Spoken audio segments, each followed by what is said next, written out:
नीचे उतरिए आप लोग। देखिए, कोई भी गिरेगा तो मेरे लिए वो बहुत दुखद होगा।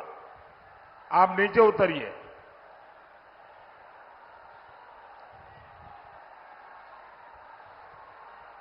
जो एकदम पीछे भी अकेले अकेले बैठ गए हैं, सब नीचे आ जाइए। देखिए, सारा तामझाम बड़ा टेम्पररी होता है भाई। अगर ये गिरा तो यहां के लोग भी परेशान होंगे, आपका भी हालत खराब होगी। पहले नीचे उतरिए, उसके बाद मैं भाषण आगे करूंगा। मेरे लिए, मेरे भाषण से आपकी जिंदगी ज्यादा मूल्यवान है। भारत माता की, भारत माता की, भारत माता की। मेरी एक रिक्वेस्ट है, जो हमारे होनहार नौजवान हैं, जो बड़े साहसिक नौजवान हैं, देश को इन नौजवानों की बहुत जरूरत है।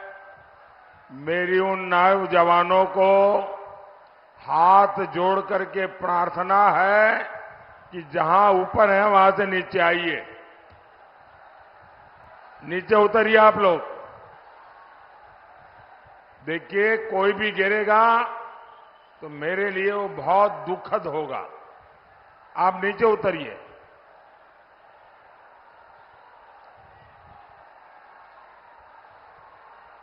जो एकदम पीछे भी अकेले अकेले बैठ गए हैं, सब नीचे आ जाइए। देखिए, सारा तामझाम बड़ा टेम्पररी होता है भाई। अगर ये गिरा तो यहां के लोग भी परेशान होंगे, आपका भी हालत खराब होगी। पहले नीचे उतरिए, उसके बाद मैं भाषण आगे करूंगा। मेरे लिए, मेरे भाषण से आपकी जिंदगी ज्यादा मूल्यवान है।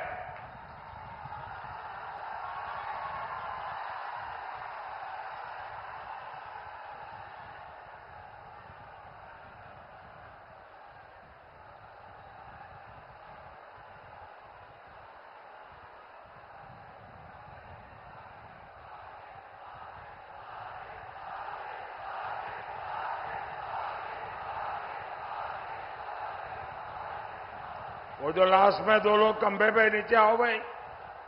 वो जरा पीछे एकदम आखिर में नीचे आओ। ये सब नीचे आइए भाई।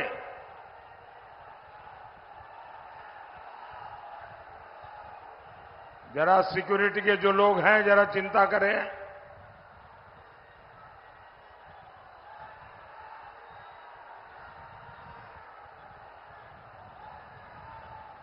आपको नीचे आना पड़ेगा भाई। आपको नीचे आना पड़ेगा। मैं आपकी जिंदगी को कुछ भी हो जाए, ये मेरे लिए बर्दाश्त नहीं होगा भाई। आप मेरे अपने हैं, मैं आपको कैसे परेशान देख सकता हूं।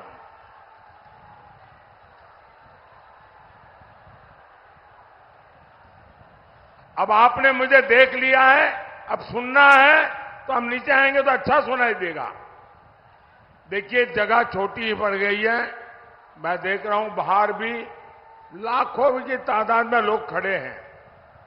वो शायद सुन भी नहीं पाते होंगे, लेकिन ये नहीं करने दूंगा मैं। आइए नीचे।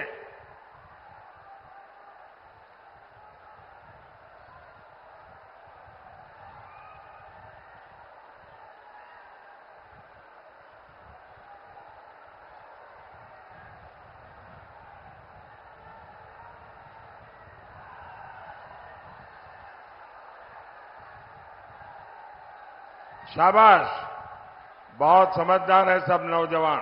हाँ, शाबाश। अभी एक रह गया उधर, आ जाइए भाई जल्दी।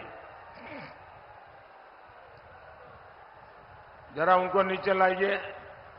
अब वो चढ़ तो गए, लेकिन परेशान है कैसे उतरे। हाँ, शाबाश, नीचे आ जाओ भाई, नीचे आ जाइए। आइए।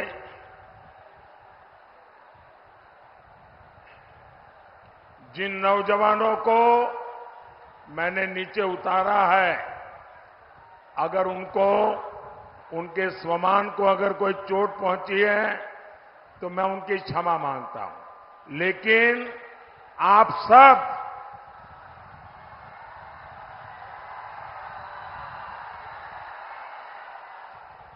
सब मेरे परिवार के सदस्य हैं।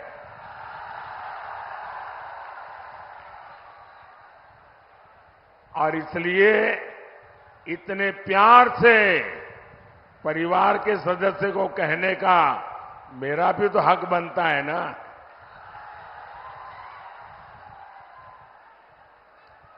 भारत माता की, भारत माता की, बाबा हंसनाथ की, बाबा हंसनाथ की, बाबा महेंद्रनाथ की, बाबा महेंद्रनाथ की।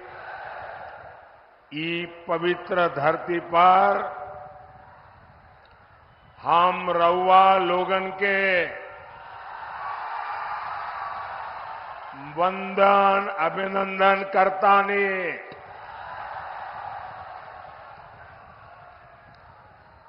महाराजगंज ने, सिवान ने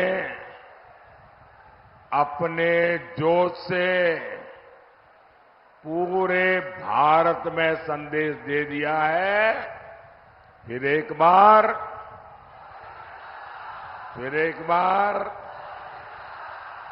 बार मैं आज इतना खुश हूं, खास करके इतनी बड़ी तादाद में माताओं बहनों को मैं देख रहा हूं।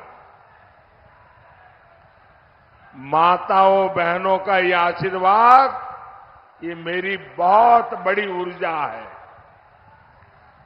और ये समय तो घर में काम का होता है, उसके बावजूद भी इतनी बड़ी संख्या में माताएं बहनें आशीर्वाद देने आई हैं। जीवन में इससे बड़ा सौभाग्य क्या होता है भाई।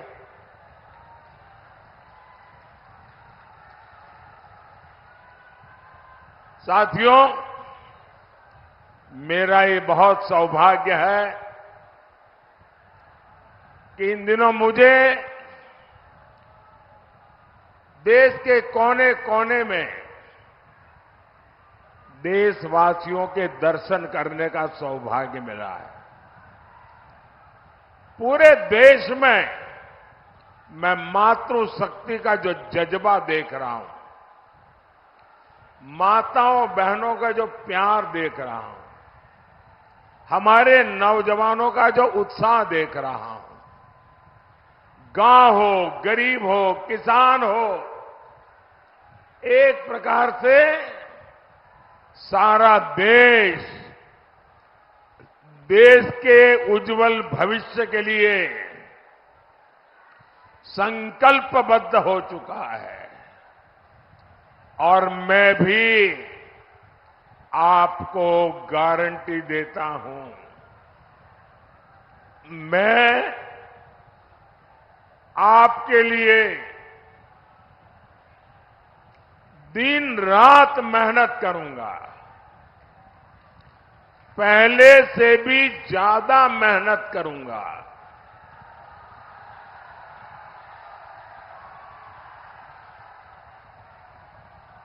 क्योंकि मुझे आपके लिए, आपके भविष्य के लिए, आपके बच्चों के भविष्य के लिए विकसित बिहार बनाना है, विकसित भारत बनाना है। भाइयों बहनों,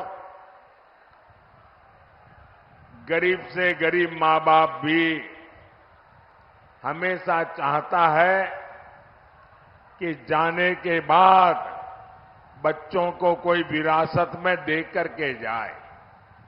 हर एक के मन में रहता है कि कोई विरासत छोड़ के जाए। भाइयों बहनों, मोदी एक ऐसा इंसान है जिसे अपनी कोई विरासत नहीं है। मेरे लिए तो आप ही मेरी विरासत है। आप ही मेरे वारिस है। मेरा और कोई वारिस नहीं है और इसलिए मुझे आपका और आपके बच्चों का उज्जवल भविष्य बनाने के लिए अपने आप को खपा देना है।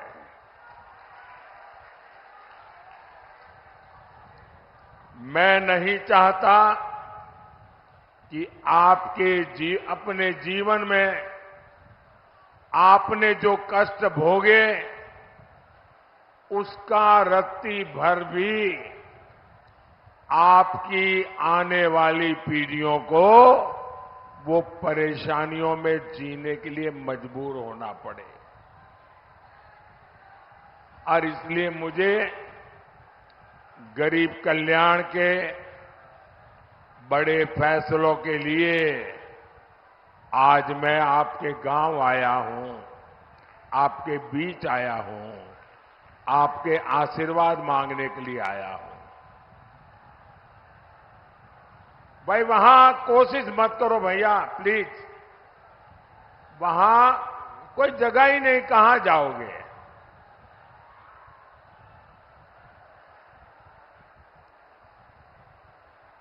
अब आप मुझे देख नहीं पाओगे, सुन सकते हो जी। ये स्क्रीन पर कुछ दिखाई दे तो देखिए आप। मैं जानता हूं संख्या बहुत ज्यादा है, आपको तकलीफ होती होगी। मैं आपकी तकलीफ के लिए मैं खुद क्षमा मांगता हूं, लेकिन आप जहां है वहीं रहिए, आगे आने की कोशिश मत कीजिए भैया।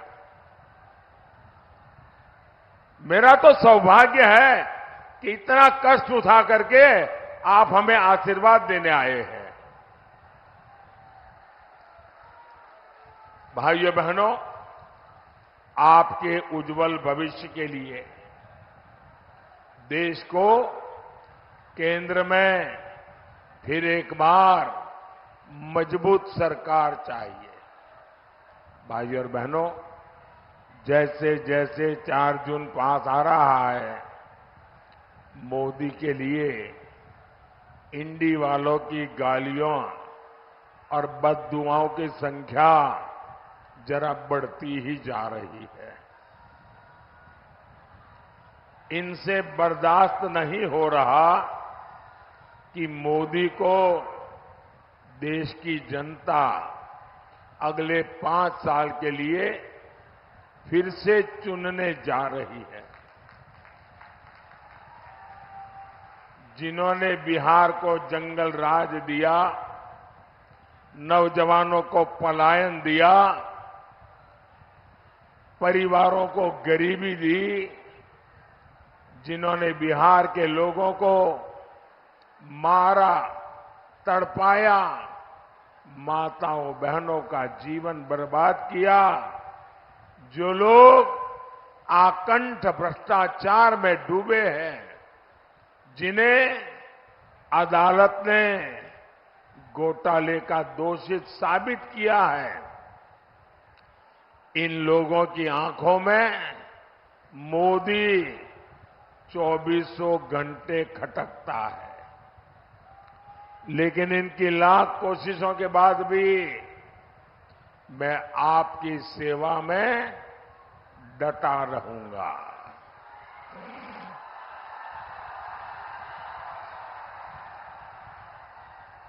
मैं दिल से जनता की सेवा करता हूं, इसलिए देश की जनता से मेरा दिल का रिश्ता है, दिल का रिश्ता है। और इसलिए हर दिल में आज हर दिल में मोदी है।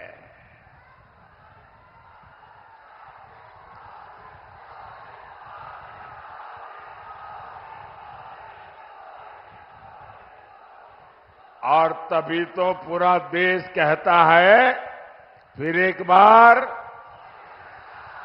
फिर एक बार, फिर एक बार। साथियों, ये भूमि मेधा की भूमि है। राष्ट्रभक्ति की अविरल गंगा यहां बहती है। राजेंद्र बाबू जैसे अनेक सपूत इस धरती ने देश को दिए हैं। ऐसी समृद्ध प्रतिभा वाली धरती की पहचान कांग्रेस और आरजेडी के कुकर्मों ने रंगदारी टैक्स के लिए बना दी थी। इंडी वालों ने पहले तो यहां से उद्योग व्यापार का पलायन करवाया और अब ये लोग बिहार के परिश्रमी साथियों का अपमान करने में जुटे हैं। पंजाब में कांग्रेस के एक नेता है, दिल्ली में कांग्रेस के शाही परिवार के ये खासम खास है। पंजाब के कांग्रेस के ये नेता कहते हैं कि बिहार के लोगों को पंजाब में बहिष्कार करना चाहिए। ये कांग्रेस वाले नेता बोल रहे हैं और आरजेडी वाले इनके साथ यहां आपसे वोट मांग रहे हैं। वो कहते हैं कि बिहार के लोगों को ना पंजाब में घर खरीदने देना चाहिए, ना ही पंजाब में बिहारियों को कोई अधिकार देना चाहिए। बिहार के लोगों के लिए इतनी नफरत इन लोगों के दिल दिमाग में भरी पड़ी है। क्या आपने कांग्रेस के शाही परिवार से सुना कि भाई ये इनका मंत्री बोल रहा है गलत बोल रहा है, उनका नेता बोल रहा है गलत बोल रहा है, ऐसा नहीं बोलना चाहिए? नहीं बोल रहे हैं। यहां आरजेडी के लोगों ने तो कान में रुई ठूस ली है, रुई।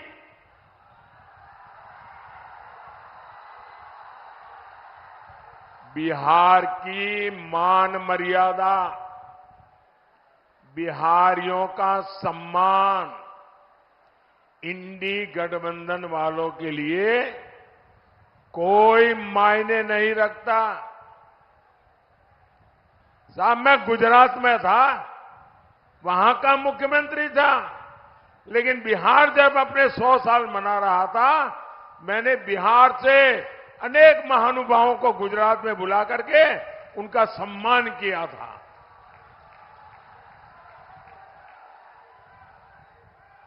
जब डीएमके के लोगों ने बिहारियों को गाली दी, जब तेलंगाना के कांग्रेस के नेता ने गालियां दी, तब भी ये शाही परिवार अपने होठों पे ताले लगा करके बैठ गया था।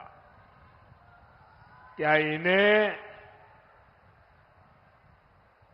जिन्होंने बिहार का अपमान किया, जो दिन रात बिहारियों का अपमान करते हैं, क्या ऐसे कांग्रेस और उनके साथियों को, आरजेडी और उनके साथियों को आपका एक वोट भी मिलना चाहिए क्या?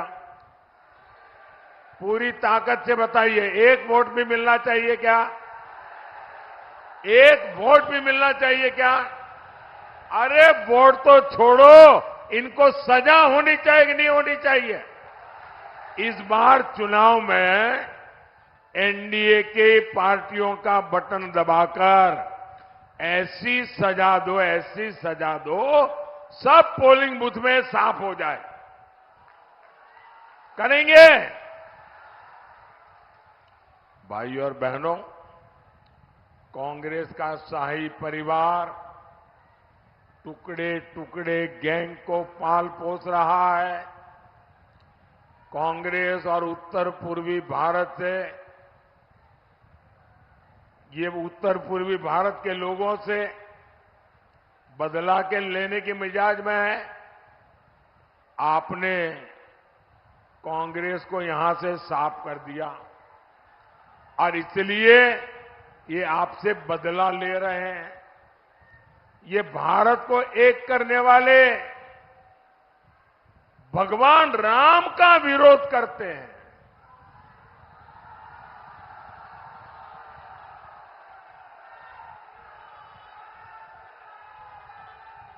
अयोध्या में राम मंदिर बना, आपका गौरव बढ़ा कि नहीं बढ़ा? आपका माथा ऊंचा हुआ कि नहीं हुआ? आपको संतोष हुआ कि नहीं हुआ? रामलला को अपना घर मिल गया, आप खुश हुए कि नहीं हुए? ये आरजेडी और कांग्रेस वाले दुखी है, बताओ। जिस कांग्रेस आरजेडी की राजनीति भारत के टुकड़े टुकड़े करने वाली है, उसको साफ करने की जिम्मेदारी महाराजगंज की भी है और सिवान की भी है। भाई और बहनों, कांग्रेस, आरजेडी और उसके साथियों ने हमेशा इस देश को पीछे ले जाने का खेल खेला है। ये खुद लाखों करोड़ के मालिक हो गए और जनता रोटी कपड़ा मकान के लिए जूझती है। इंडी गठबंधन का मंच राजनीतिक मंच नहीं, लाखों करोड़ों के घोटालेबाजों का सम्मेलन है। भ्रष्टाचार का अता पता, उसका नाम है इंडी गठबंधन। इनके मंच पर करीब 20 लाख करोड़ रुपए के घोटालेबाज एक साथ बैठते हैं। जब ये इकट्ठा होते हैं तो इनमें तीन बुराइयां एकदम साफ नजर आती है, कोई अपवाद नहीं है। ये तीन बुराइयां ये इंडी गठबंधन के सब में समान है। ये तीन क्या बुराइयां हैं? ये इंडी अलायंस वाले घोर कम्युनल है, 100% सांप्रदायिक है। दूसरा, ये इंडी अलायंस वाले घोर जातिवादी है, 100% जातिवादी है। और तीसरा, ये इंडी अलायंस वाले घोर परिवारवादी है, 100% परिवारवादी। अपने बेटे बेटी के सिवा कुछ करना ही नहीं। ये वो लोग हैं जिनकी सरकारों में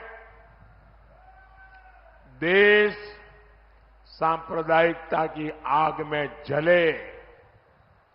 ये वो लोग हैं जिन्होंने सालों तक देश को जातिवाद में बांटकर पिछड़ों का हक मारा है। ऐसे लोग बस देश बांट सकते हैं, ऐसे लोग देश का खजाना लूट सकते हैं, लेकिन देश को आगे नहीं ले जा सकते।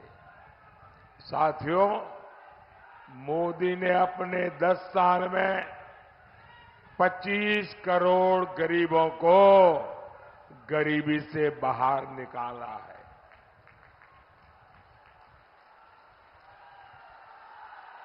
आखिर इंडी गठबंधन वाले अपने 60 साल में ऐसा क्यों नहीं कर पाए? इन लोगों ने गरीब को गरीब रखा ताकि उसके शाही परिवार की जय जयकार होती रहे। कांग्रेस ने देश के कानूनों को ऐसा बनाया जिससे गरीब असहाय हो, उसे किसी दूसरे की मदद लेनी पड़े। साथियों, हमारे यहां आज भी जो पुलिस की व्यवस्था है वो अंग्रेजों की बनाई हुई है। पहली बार मोदी ने उसको बदलने का साहस किया है।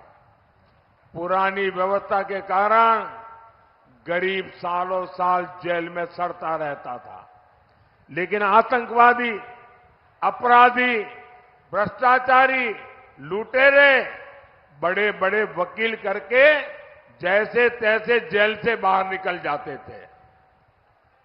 अब ऐसा नहीं होगा। अब मोदी दंड संहिता की जगह न्याय संहिता लेकर आया है। इससे सामान्य जन को तेजी से न्याय मिलेगा। अब आतंकियों का, आपको लूटने वालों का बचना और मुश्किल हो जाएगा।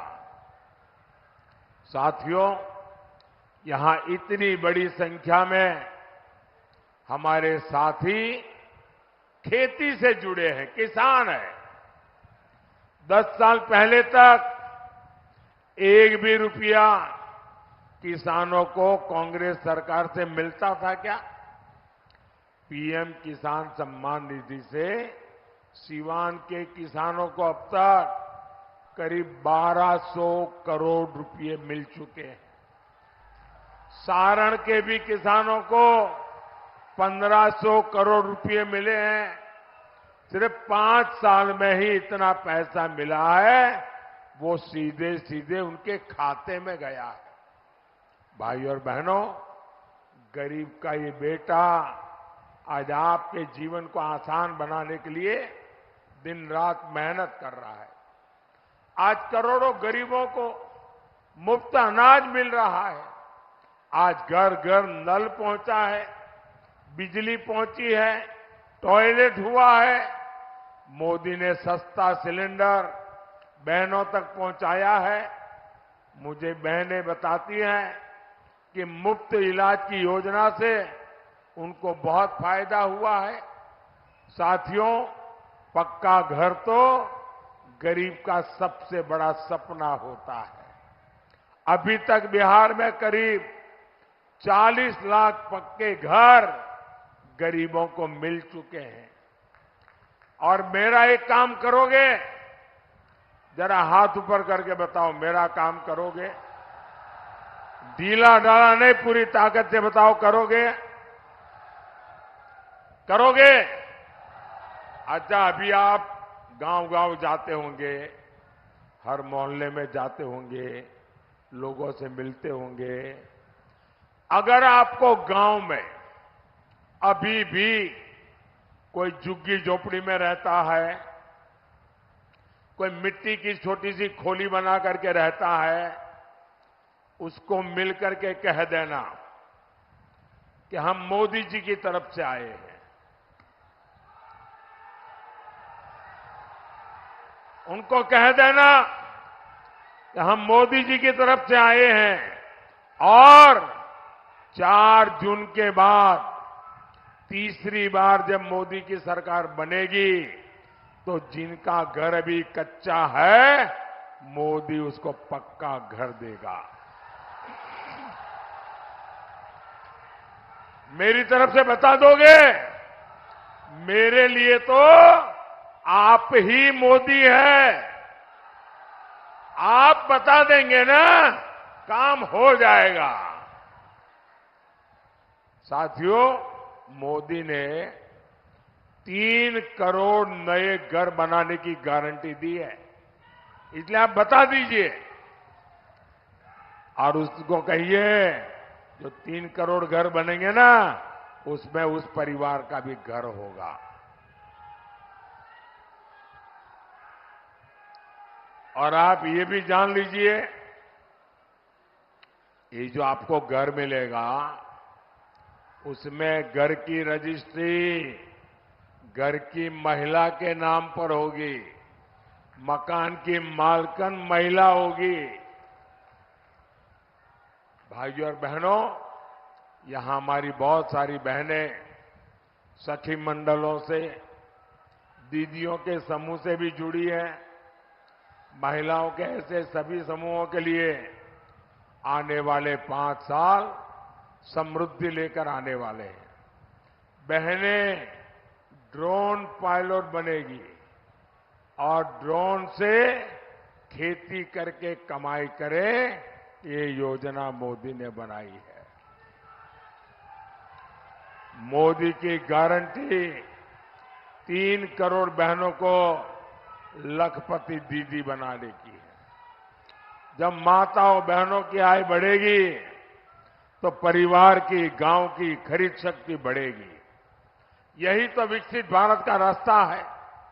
साथियों, आपको वोट सिर्फ एमपी चुनने के लिए नहीं है, आपका वोट एक मजबूत भारत के लिए मजबूत पीएम चुनने का भी है। और इसलिए महाराजगंज से हमारे साथी जनार्दन सिंह सिग्रीवाल जी, सिवान से बहन विजय लक्ष्मी जी और गोपालगंज से आलोक कुमार सुमन जी को ज्यादा से ज्यादा वोटों से जिताना है। जिताएंगे, घर घर जाएंगे, ज्यादा मतदान कराएंगे। अच्छा, मेरा एक काम करेंगे।